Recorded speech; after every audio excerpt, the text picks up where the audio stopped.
좋아봤자 여기서 더 좋아질 폭은 뭐 그렇게 높지가 않은데 여러 산업이나 기업들 중에서는 살 기업은 많아진 것 같아요. 불확실성 요인은 7월 말까지는 있을 것 같다. 2분기가 분수령일 것 같고 보수적으로 보면서 박스권을 예상한다.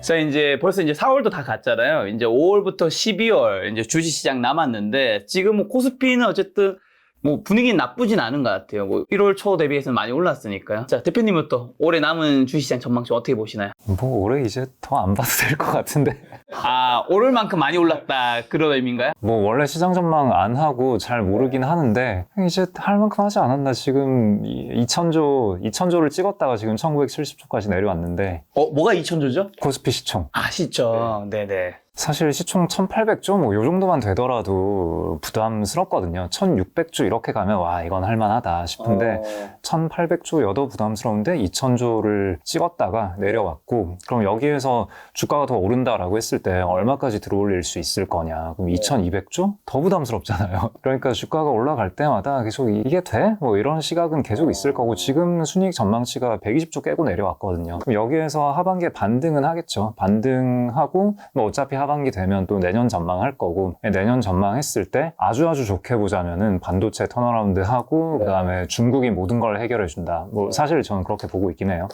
중국에서 수요가 어마어마하게 잘 나와가지고 한국 기업들도 거기에 대한 수혜를 다 보고 해서 한 180조 해준다. 그럼 180조에서 한 12배 준다. 그러면 2160조. 그럼 2000조에서 2160조 8% 더 가는 거잖아요. 이게 아주 낙관적으로 봤을 때 그런 거고, 이게 여기서 2400조 가려면은 내년 전망 한 200조 되고 거기에 12배 줄 수 있을 정도의 분위기가 조성이 되어야 하는데 불가능은 아니라고 봐요.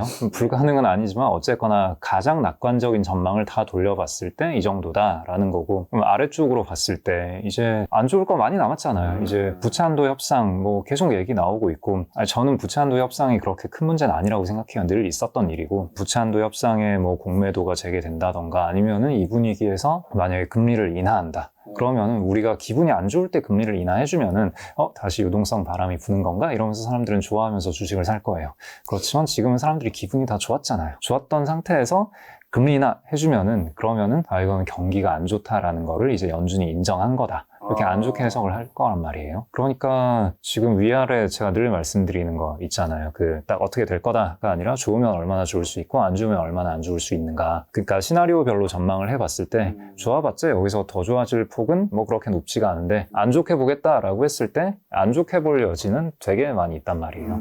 그러니까 이제는 뭐 전체 시장을 가지고 뭘 베팅을 해서 먹겠다 뭐 이런 생각은 좀 그다지 돈 벌기 어려운 전략 아닌가 싶은데, 제가 너무 부정적으로 말씀드리는 것 같은데 뭔가 방송을 접어야 될 것 같은 그런 느낌이에요. 네.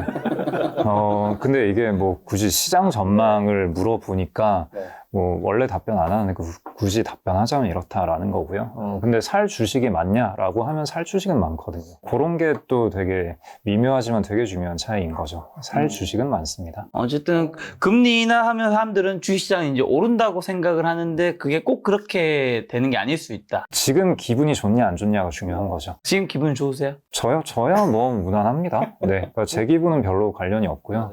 시장 참여자들, 다른 투자자들이 기분이 좋냐 안 좋냐가 중요한 건데, 지난주 수요일에 나중에 재기성 얘기하면서 이 얘기는 한 번 더 할 텐데, 지난주 수요일에 방송에 나갔을 때 이렇게 답변을 드렸거든요. 지금 사람들이 기분이 너무 좋다. 그래서 뭔가 어이없는 이유로 주가가 한 번 얻어맞을 수 있다. 라고 그때 방송에서 이야기를 했었는데, 그러고 목요일부터 탕탕탕탕 빠지더라고요. 그래서 제가 이렇게 주식을 잘할 리가 없는데 뭔가 이상하긴 한데, 아무튼 그때 말씀드렸던 요지가 지금 기분이 사람들이 좋기 때문에 뭔가 조금이라도 안 좋은 게 있고 그게 그럴싸하다라고 여겨지면서 우당탕탕 빠질 수 있다. 뭐 그런 말씀을 드렸었죠. 지금은 이제 그게 한 차례 지나간 다음이잖아요. 그래서 지금은 사람들이 기분이 좀 나빠져 있죠. 그리고 최근에 CFD 사태 등등 보면서 점점 이제 불안감이 커져가고 있는 중이고, 그래서 조금은 안심할 수 있는 거죠. 너무 기분이 좋아 있고 좋게만 보고 있으면은 무슨 일이든 터질 수가 있는데, 이제 사람들은 한번 얻어맞은 상태이기 때문에 그렇게 낙관적인 시각은 이제는 약간은 거두게 된 것 같다. 그래서 조금은 숨통이 트이는 것 같다. 그렇게 볼 수 있죠. 작가님은요? 저는 오늘은 뭐 부동산 전문가보다는 주식 애널리스트였던 그 본업으로 돌아와서 얘기를 하는 것 같은데, 사실 저는 섹터 애널리스트였기 때문에 시장 전체를 보는 그런 모델은 없어요. 근데 건설 섹터는 안 좋을 것 같고요. 대신에 근데 이번에 실적 발표는 무난하게 나온 것 같던데. 네, 항상 무난했어요. 네, GS든 DL이든. 맞아요. 항상 무난했어요. 그치만 항상 슬금슬금 흘렀어요. 그리고 다만 특징적인 거는 아까 홍진채 대표 얘기에도 되게 공감이 가는 게 있었는데 저는 여러 산업을 보는 거를 좋아하는데 여러 산업이나 기업들 중에서는 살 기업은 많아진 것 같아요. 그러니까 시장 지수 전체는 삼성전자나 그런 닉스나 몇몇 기업들의 그 주가 퍼포먼스로 지수 자체가 변했기 때문에 또 코스닥은 소위 또코프로라고 하는 돌고 돌아 또코프로라고 하는 이런 존재로 인해 가지고 되게 지수 레벨의 변동성이 되게 큰데 그 안에서는 또 살 법한 기업들은 좀 많아서 되게 재밌는 장세인 것 같다. 올해는 어떻게 보면 되게 종목 장세가 아닌가. 지수보단 종목 그렇게 생각합니다. 네, 그래서 지금 열심히 1분기 실적 발표가 진행되고 있는 중인데 실적 발표 보면 되게 재밌는 게 안 좋을 걸로 전망하는 회사들은 안 좋게 나왔어요. 네, 그래서 오히려 뭐 좀 전에 말씀하신 뭐 전자 같은 경우에 엄청나게 안 좋은 실적을 냈지만 그 이후에 주가가 급등하고 있잖아요. 그런데 안 좋은 거는 예상대로 안 좋게 나왔는데 근데 좋을 걸로 전망되던 회사들은 예상보다 더 좋게 나오고 있거든요. 그게 되게 신기해요. 쏠림이죠. 쏠림이라는 표현은 우리가 조금 조심해야 될 필요가 있는 것 같은 게, 그러니까 보통은 그 수급상의 쏠림이라는 얘기를 할 때 쏠림이라는 표현을 많이 하니까 좀 양극화라는 표현이 좀 더 적절하지 않을까 싶어요. 그래서 좋은 데는 생각보다 되게 좋고 안 좋은 데는 뭐 여전히 안 좋고, 근데 우리의 시장의 기대치가 안 좋을 것들은 다들 안 좋을 걸로 이미 기대를 하고 있었고 그만큼이 반영된 것 같은데 좋은 거에 대해서는 생각보다 더 좋을 수 있다. 근데 그게 전체 시장을 들어올릴 정도로 그 섹터들이 크지가 않다 보니까 전체 시장을 들어올리지는 못하고 있는데, 근데 세부적으로 이제 좀 좋은 분위기의 좋은 흐름을 가져가고 있는 회사들은 찾아보면 꽤 많이 있다. 뭐 그렇게 볼 수 있어요. 맞아요. 저도 똑같이 생각합니다. 네, 그러니까 일부 기업들은 실적 서프라이즈가 어마어마하게 나오고 있는데 그 큰 기업들은 그러지 않다 보니까 지수는 좀 눌림이 있는 것 같고, 아까 쏠림은 일부 종목 쏠림이나 섹터 쏠림이 있는 것 같은데 소외 섹터 중에서는 좋은 기업들이 많아서 그런 얘기하면 좋을 것 같고요. 저는 뭐 두 분께서 말씀을 잘 주셨기 때문에 좀 다른 접근을 좀 해드리면, 주식시장도 하나의 자산이잖아요. 그러면 이게 사고 싶어 해야 되는데요. 과연 주식시장을 현재 남은 기간 동안 우리가 사고 싶어 하는 자산인 것이냐에 대해서 생각을 해볼 필요가 있어 보여요. 근데 물론 인간의 욕망을 놓고 봤을 때 주식이라는 자산은 늘 사고 싶어 하는 자산인 것 같습니다. 하지만 두 번째 우리가 중요한 포인트는 살 수 있는가예요. 결국 살 수 있는 유동성이 있는가? 글로벌리 유동성이 줄어들고 있는 국면이고요.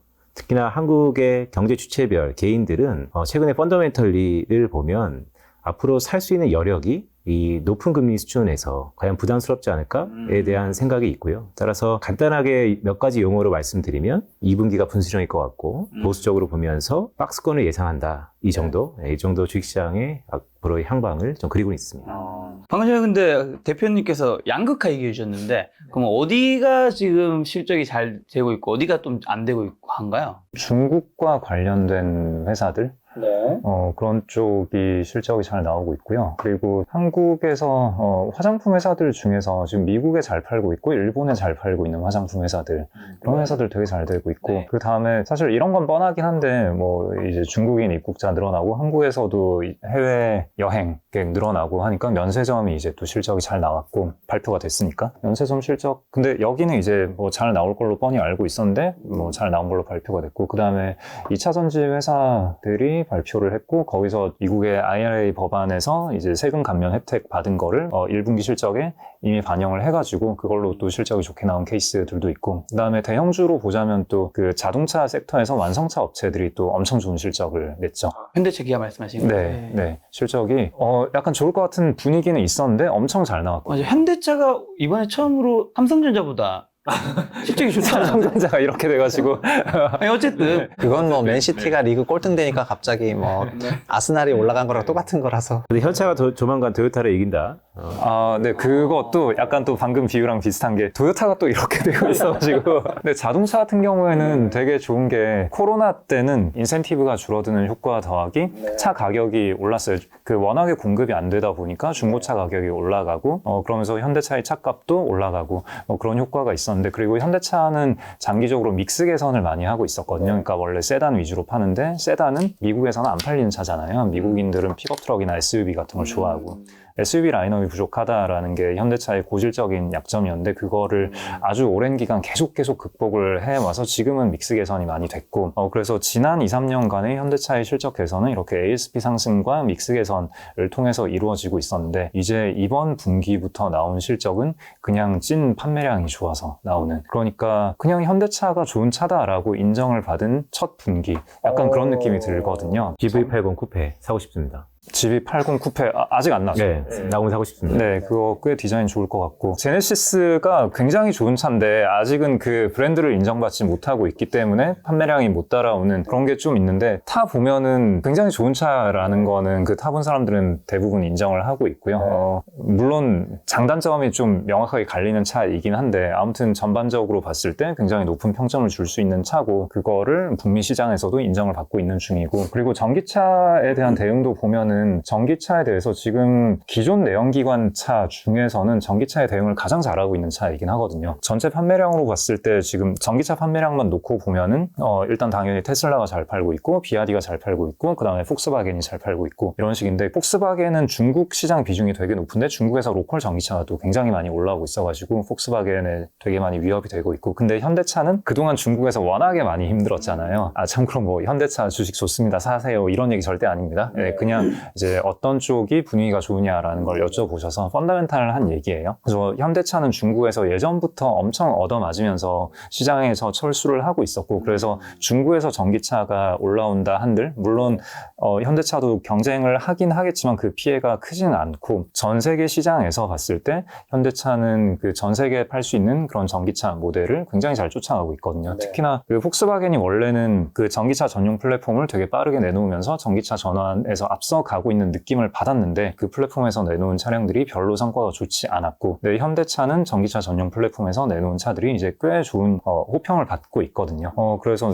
기존 내연기관차 특히 양산차 브랜드 중에서는 전기차 대응이 가장 좋은 회사라고 볼 수 있습니다. 지금 그 주시장에서 조금 실적으로 각광받는 기업이라든가 그러니까 이번 분기 실적이 좋았기 때문에 약간 분기 단위로도 봤는데 제가 생각할 때는 약간 좀 롱텀하게만 보더라도 요즘에 시장에서 각광받는 게 다시 한번 한국에 좀 제조 기술력 있는 기업들 중에서 그 제조 기술력이 글로벌하게 통하는 섹터 부분들이 조금 있거든요. 의료기기가 됐건 뭐 화장품, ODM, OEM이 됐건 그리고 사실 자동차도 약간 그런 영역인 거고요. 더 상위 라인 클래스들이 있는데 가성비 쪽으로 완전히 좀 뭔가 정점을 찍고 그 다음에 여기서부터 좀 인정받기 시작하다 보니까 더 높은 티어 제품보다는 가격 차이가 한참 낮고 충분히 탈 법하고 밑에랑은 차이가 나고 또 최근에 바로 직전 이번 주에 그 방산도 실적이 되게 좋았어요. 물론 방산은 좋을 거라고 생각을 조금 했었던 것 같은데 그보다 더 섭하게 좋았는데 뭐 일회성이어서 좋았다고 할 수 있는데 예를 들면 하나 에어로스페이스 하나 에어로스페이스는 이제 뭐 K9 자주포 팔고 막 이런 거 파는 회사거든요. 근데 K9 자주포는 독일 거 대비 반값 그 다음에 성능은 뭐 거의 이제 삐까빠까해요. 근데 혹시 김 작가를 보시는 중에 밀떡이 계시면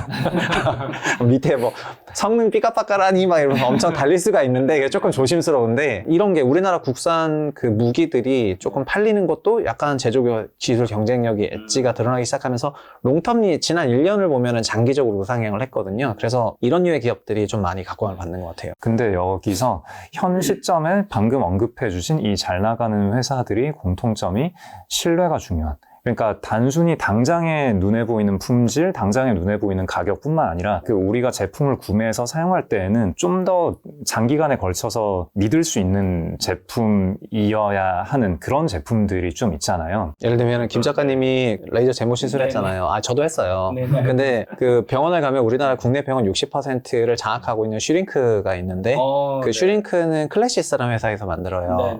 근데 이거는 의료기기 기업인 거죠. 근데 아시겠지만 레이저는 이제 고주파랑 이제 초음파랑 뭐 두 종류로 해가지고 쭉 갈잖아요. 울살부터 시작해서 쭉 가잖아요. 근데 걔네들의 오리지널리티는 뭐 이스라엘 기기랑 미국 기기 같은 그 원천 장비들이 있는데 우리나라에서 만들어지는 그런 장비들이 계속 업데이트가 되면서 얘네를 많이 따라가고 가격은 매우 싼데 성능은 막 좋아지고 덜 아프니까 이제 많이 팔려요, 수출 데이터들이. 그래서 국내 시장을 의료기기들이 조금 장악했는데, 그러니까 이런 분야들. 그러니까 뭐냐면은 이제 홍 대표가 좀 더 설명하겠지만은, 이런 뭔가 글로벌리 통하는 분야들이 많이 나와요, 눈에.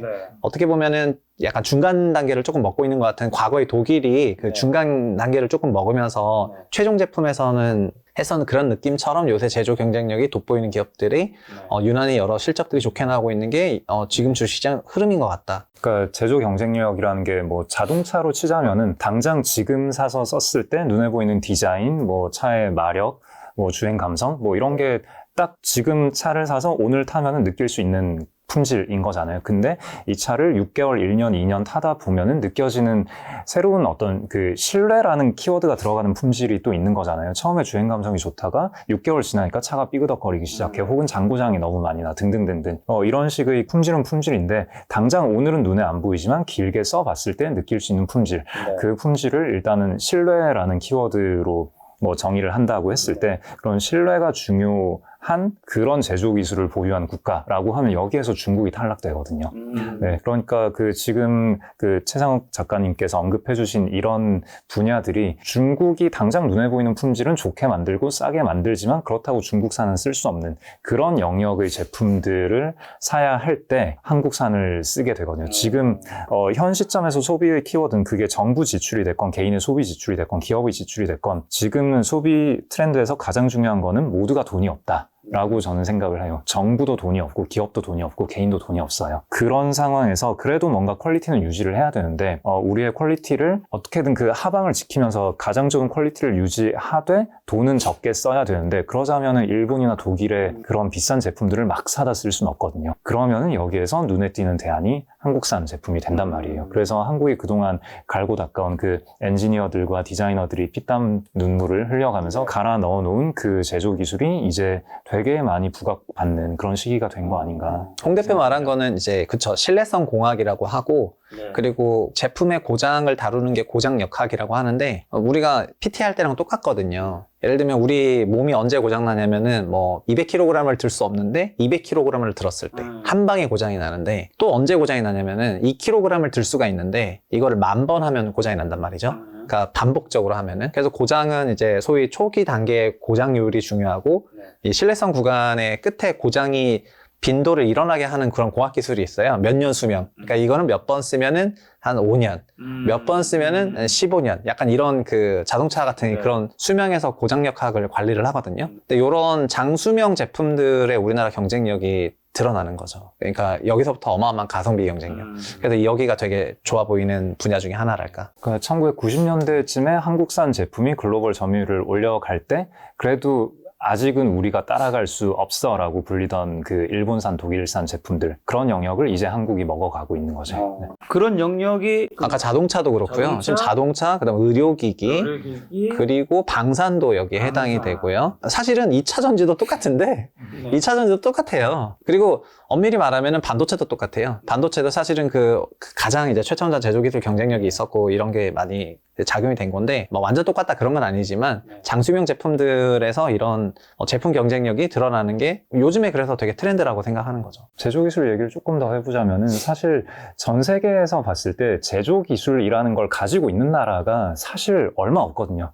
전 세계 다 털어봤을 때 미국은 제조기술이 있다고 하기에 좀 애매한 면이고 물론 제조를 많이 하고는 있지만 거기는 제조보다는 R&D와 디자인 쪽에 경쟁력이 더 있는 거고 그럼 제조기술을 가진 나라는 독일, 일본, 한국, 중국 이 정도밖에 없어요. 사실 전 세계에서 봤을 때 지금 이제 인도가 치고 올라오고 동남아가 치고 올라오고 있고 그다음에 뭐 멕시코가 예전에 제조 중심지가 됐다가 안 됐다가 다시 또 부각받다가 뭐 어쩌고저쩌고 하고 있는데 좀 애매한 면이 많이 있고 그러니까 제조라는 걸 믿고 맡길 수 있는 나라가 전 세계 다 털어봤을 때 얼마 없어요. 아 대만도 있다. 네, 몇 개 안 되는 나라예요. 그래서 그 제조 기술의 흐름 그러니까 이런 소비재 신뢰할 만한 제품을 누가 만들어 줄 수 있느냐라는 내가 그 어떤 구매 담당자의 입장이 되었다라고 봤을 때 선택지가 몇 개 없어요. 그러면 그 각 나라들이 현재 어쩌고 있는가를 보면은 대한민국이 국제적으로 위상이 어떻게 될 건가라는 거를 추측을 할 수 있는 거죠. 묘하게 일본, 한국, 중국, 독일, 대만 다 두 글자네요. 아, 예, 그러네. 자, 근데 여기서 한 가지 궁금한 거는 현대차, 기아가 실적이 역대급으로 좋았고 그리고 주가도 지금 좋잖아요. 꼭 이제 현대차는 예시 기업이었을 뿐인데 실적이 좋은 기업이 지금 주가도 좋다면 이제 올랐으니까 팔고 싶은 분들 아니면 더 가져가고 싶은 고민이 많이 되실 텐데 어떤 경우에는 더 계속 가지고 가야 되는 걸까요? 그거는 실적이 더 좋아질까 생각하면 홍 대표가 답변을 그냥 가져가면 네. 되는 건가요? 아니요. 저 같은 경우에는 일단 저한테 물어보신다면 저는 이렇게 생각을 해요. 터미널 단계에서, 그러니까 종말 단계에서 엔드 스테이지에서, 그러니까 끝 단계, 그러니까 터미널 스테이지에서 밸류에이션 하는 걸 좋아해요. 우리 예전에 그 사드 T가 터미널이거든요. 그러니까 그 요격이 가능한 그 마지막 딱 그 단계를 이제 사드의 T라고, 그러니까 기업이 성장을 끝낸 상태, 기업이 성장을 끝낸 상태일 때 얼마까지 갈 수 있는지를 가치 평가를 하고 여기서 현재 주가에서 끝나는 상태까지 갈 수 있는, 예를 들면 상승률이 있잖아요. 예를 들면 지금 뭐 10만 원인데, 예를 들면 10만 원인데 한 15만 원까지 갈 것 같아요. 근데 이 기업은 5만 원부터 올라왔어요. 그 5만 원부터 올라와서 한 10만 원 돼서 2배가 됐는데 종말 단계에 생각해 보면 한 15만 원까지는 갈 것 같아요. 당장은 아니어도. 그러면 이런 경우부터는 업사이드가 50%나 되지만은 위아래가 반반이라고 생각을 하거든요. 위로도 50%, 아래로도 50% 정도 빠질 수 있다고 생각을 하니까 여기서부터는 업사이드가 50%나 됨에도 불구하고 슬금슬금 정리하는 게 좋고, 그 다음에 그러니까 기본 베이스는 이거예요. 그 터미널 스테이지 밸류에이션을 하고 이 기업을 어디까지 바라보고 있는지를 생각하면서 그런 경로를 같이 걸어가면서 보면서 거래를 하는 거를 추천을 하는 거고, 그냥 이번 분기 실적에 너무 예민하게 기민하게 대응하거나 그러진 않기를 조금 바라고 있죠. 개인 투자자들에게 조언을 한다면요. 방금 말씀하신 이런 방법이 뭐 테슬라라던가 2차 전지 회사들이라던가, 그러니까 앞으로 10년, 20년, 30년 성장이 되게 가시적으로 눈에 보이고, 근데 현 시점에서의 실적을 가지고 밸류에이션을 해보면은 그 전통적인 가치평가 지표로는 너무 이상한 값이 나오고, 뭐 이런 경우에 좀 이런 터미널 스테이지 밸류에이션 방법을 쓰면은 좀 더 명확하게 머리에 들어오는 것들이 많거든요. 좋은데, 그래서 저도 종종 쓰는 방법이고, 한데 일단 뭐 실적이 좋아서 주가가 올랐는데 이걸 이제 어떻게 해야 되냐라는 질문을 한다면은 저는 그 질문에 대해서는 어떤 제너럴한 답변을 할 수는 없다고 생각해요. 각 투자자마다 본인이 생각했던 어떤 투자 아이디어가 있는 거고, 거기에 따라서 매매를 해야 되는 거고, 그래서 우리 김 작가님께서 본인의 오리지널리티를 주장하셨던 것 같은 이때는 이제 스스로에게 어떤 질문을 던져야 한다라고 하셨죠? 재테킹에서 그랬잖아요. 내가 이 금액만큼이 현금이라면 네, 다시 살 거냐. 네네네. 네. 네. 그거 다른 방송에서도 종종 얘기하시더만요. 네네. 다른 분도 얘기하십니다. 예, 그러니까요. 예. 아무튼 저는 그게 아주 좋은 질문이라고 생각하고요. 그래서 만약에 내 아이디어가 단기 아이디어였다. 만약에 지금 시점에서 자동차가 뭐 일종의 빈집이라고 표현을 하는데, 뭐 기관 투자자들이 많이 안 담고 있고 언더웨이트 하고 있다라고 표현을 하잖아요. 그러니까 기관 투자자는 대형주들을 돌아가면서 한 번씩 사타 팔았다 할 수밖에 없거든요. 그게 기관 투자자의 숙명인데, 근데 기관 투자자 수급이 비어 있고 뭐 이 섹터를 아무도 안 보고 있고 별로 안 좋게 전망을 하고 있는데, 내가 보기엔 이번 분기에 실적 좋게 나올 것 같은데 라는 아이디어로 주식을 샀다면 실제로 실적이 좋게 나왔고 사람들이 여기에 호응을 해서 주가가 올랐다. 그러면 팔아야 되는 거죠. 근데 그게 아니라 뭐 예를 들어서 지금 1분기 나온 실적은 이제 시작일 뿐이고 올해뿐만 아니라 내년, 내후년, 앞으로 한 5년 정도는 아까 말씀드린 어떤 펀더멘탈한 큰 변화로 인해서 현대차가 돈을 되게 많이 벌 것 같다. 그러면은 지금의 실적은 시작일 뿐이다. 앞으로 여기서 이익이 향후 3년 동안 한 50%는 더 늘어날 것 같다. 나는 거기에 베팅을 하겠다. 라고 했다면은, 그러면 이번 1분기 실적 발표로 올라간 게 뭐 내 전체, 여기서 이런 관점에서 보자면은 최 작가님이 아까 얘기한 터미널 스테이지가 3년 후가 되는 거죠. 그럼 3년 후 시점의 적정 가격에 대비했을 때 아직도 업사이드가 풍부하게 많이 남아 있다면, 그리고 다운사이드가 또 그렇게 크지 않다면, 그러면은 여기서 오히려 더 살 수도 있는 거죠. 그래서 각자가 무슨 생각으로 플레이를 하고 있느냐에 따라서 달라지는 거예요. 조금 더 단기적으로 보자면 이런 것도 있거든요. 이번에 완성차는 실적이 좋게 나왔는데 부품사들은 또 실적이 안 좋았어요. 그러면 이거는 완성차가 부품사들의 실적을 쥐어짜서 가격을 쥐어짜서 완성차 실적을 좋게 만든 거구나. 뭐 이렇게 볼 수도 있거든요. 그러면은 부품사 입장에서 뭐 한두 번은 그렇게 단가 인하를 맞아줄 수는 있지만 그들도 힘들기 때문에 이게 계속 반복이 되면은 우리 힘듭니다. 죽을 것 같습니다. 이렇게 얘기를 하거든요. 그리고 정부에서 가끔씩 또 이런 거 상생해라 이렇게 때릴 때가 있단 말이에요.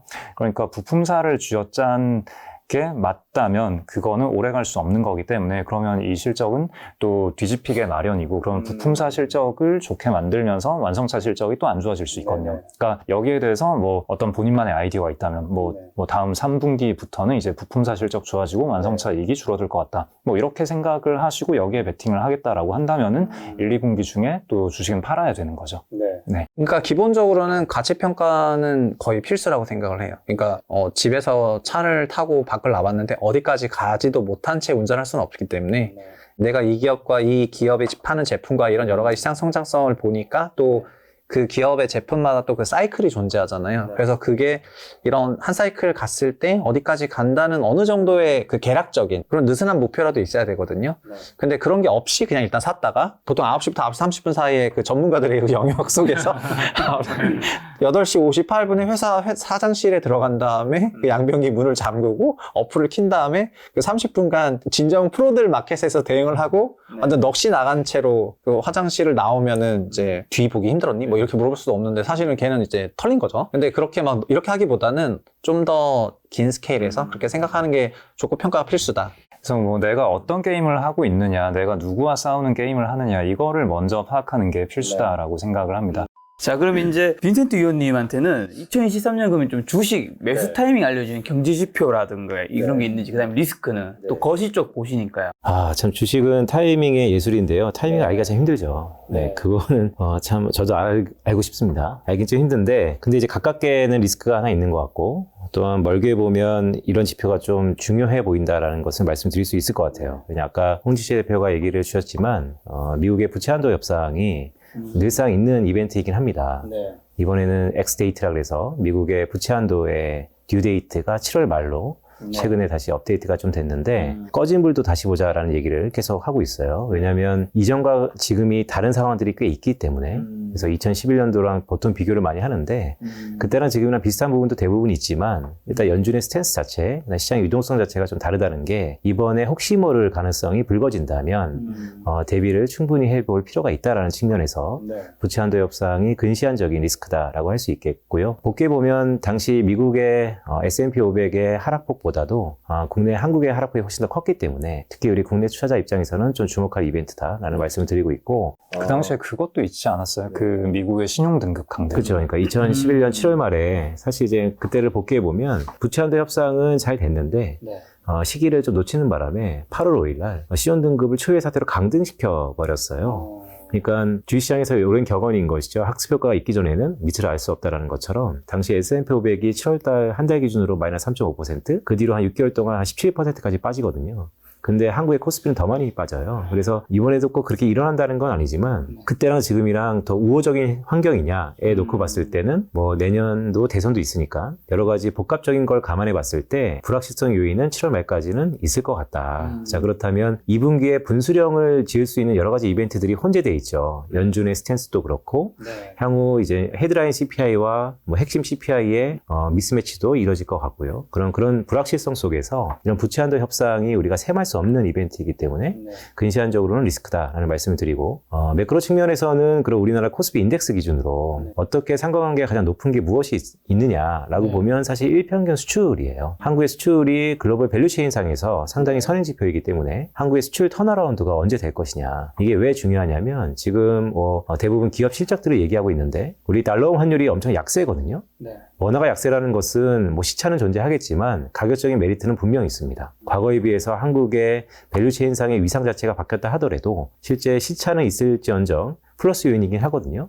그런데도 불구하고 향후 한국의 무역수지 적자의 개선이라든지 아니면 수출의 이런 역성장의 기조가 언제 턴어라운드 될지에 대해서 보면 적어도 올해 연말쯤 가서야 보자라는 게 대부분 컨센서스입니다. 그렇다면 과연 앞으로 우리가 긍정적으로 외화를 많이 벌어들 수 있는 창구라든지 개선될 수 있는 활로를 펼 수 있는 채널이 무엇이 있을 것이냐를 놓고 봤을 때는 조금 부정적이다라는 말씀을 드리고 싶고, 그래서 원론적으로 한국의 주가 지수를 보는 데 있어서 어느 경제 지표를 좀 봐야 되느냐라고 한다면 일평균 수출을 좀 주목해보자라는 말씀을 드리고 있죠. 저 질문을 또 드리고 싶은데, 그러니까 작년 말부터 이제 중국이 열린다 이런 얘기가 계속 있었고, 그러면 작년에 매크로 지표에서 말씀하신 대로 한국을 되게 누르고 있던 지표가 이 무역 적자가 났다라는 거였잖아요. 근데 무역 적자의 대부분은 일단은 중국이 한국산을 수입을 안 해가서 생긴 게 비중이 꽤 컸고, 그러면은 이제 중국이 열리면은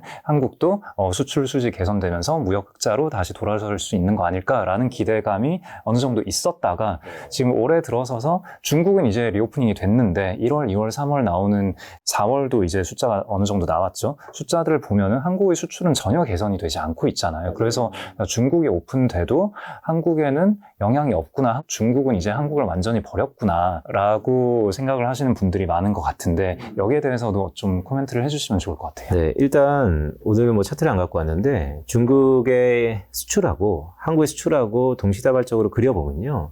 상당히 상관관계가 높아요. 과거에는 꽤 그래 왔었습니다.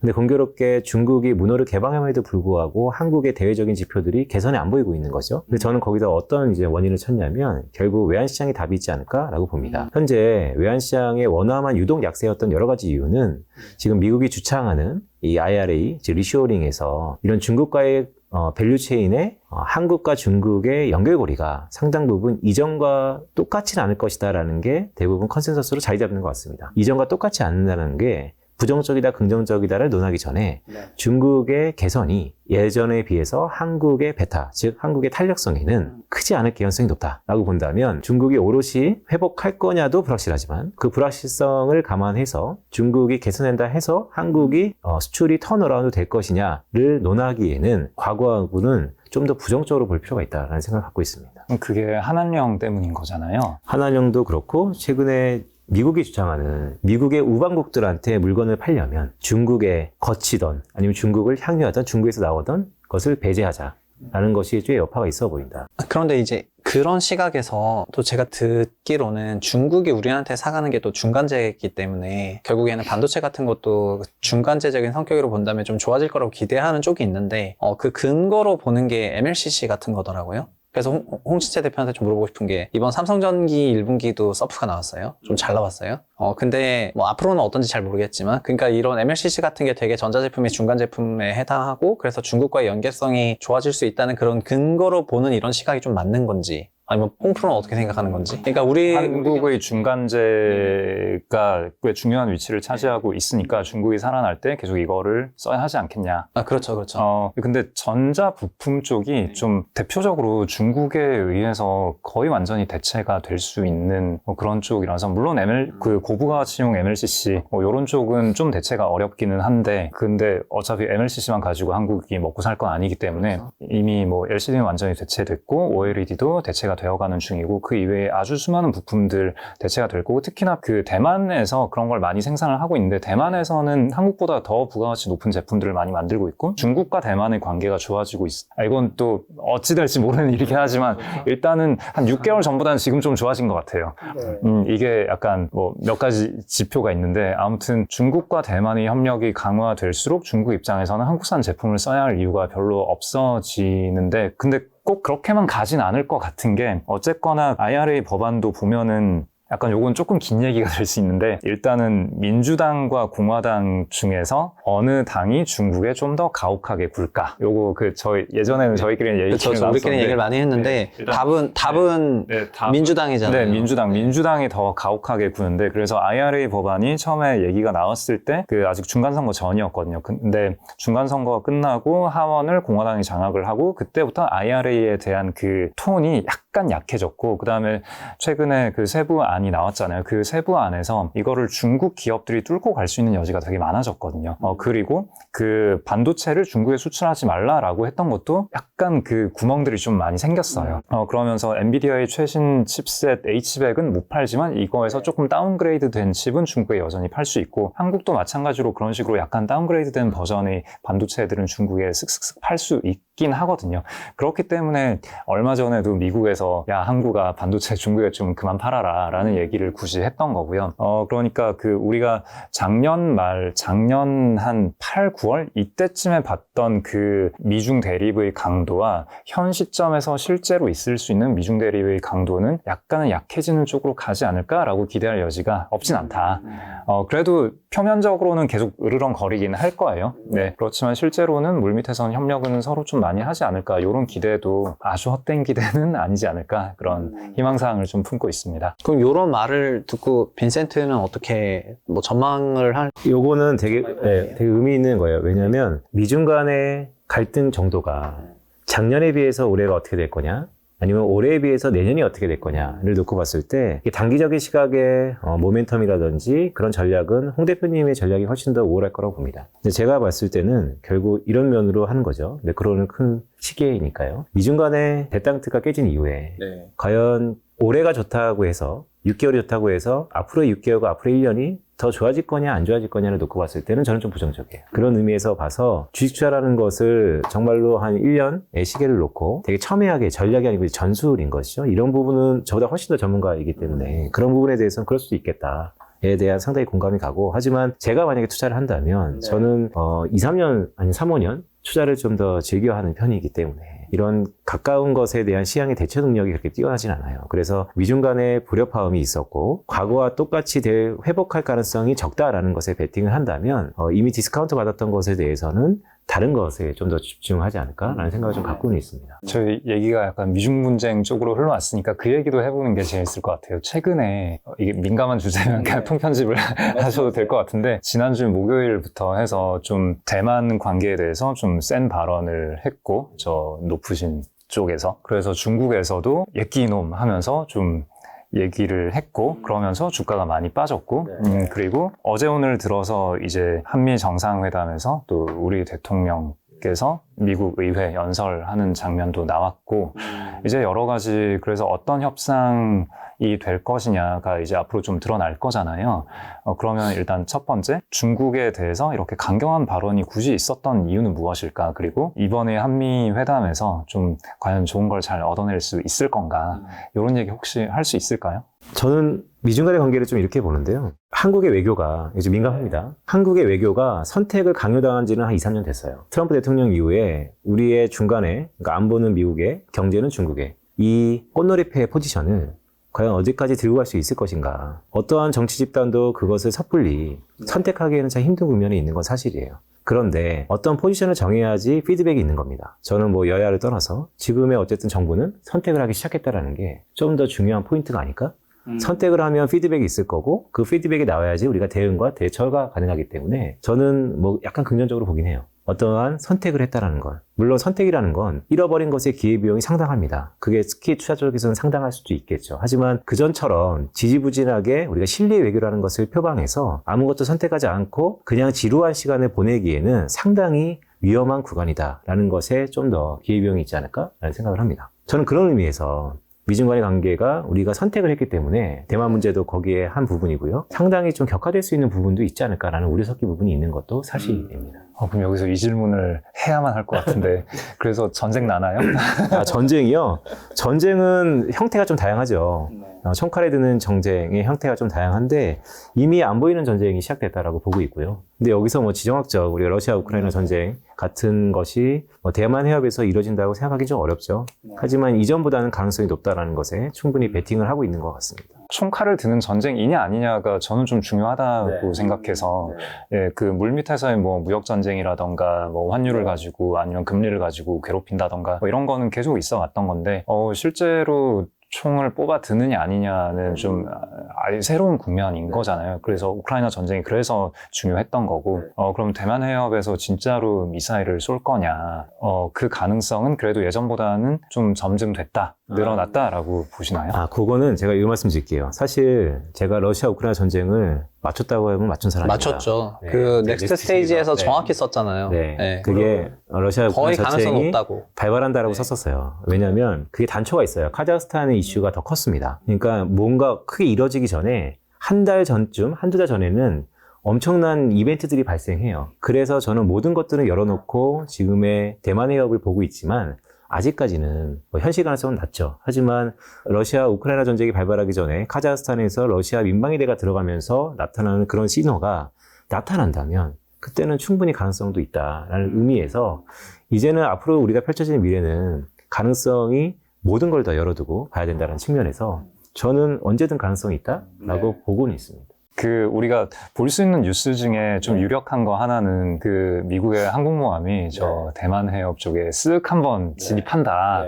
막 그러면 또 중국은 막 이제 이놈들아 뭐 하는 거냐 막 이럴 거잖아요. 그런 뉴스를 우리가 접했다. 그럼 이건 전쟁의 시그널로 보아야 하는 건가요? 항공모함이 근접하는 것은 자주 있었던 이슈인 것 같아요. 그런데 뭐 러시아 우크라이나 얘기를 잠깐 하자면 당시 카자흐스탄에서 이거는 어떻게 보면 폭도일 수도 있고 민주적인 항의일 수도 있는데 당시 러시아 군부대가 카자흐스탄 국경에 아무렇지도 않게 들어가서 진압을 하고 그게 또 이슈를 별로 안 타고 그게 그 지역에서 너무 당연스럽게 이루어졌던 것처럼 지금도 예를 들어서 대만에서 어떠한 큰 분쟁이 일어나고 그게 시민항쟁이건 아니면 민주적이건 아니건 근데 중국 군대가 아무렇지도 않게 들어가서 일부 카자흐스탄에 일어났던 것처럼 비슷하게 행해진다면 저는 그거는 일촉즉발의 신호다라고 볼 수 있는데요.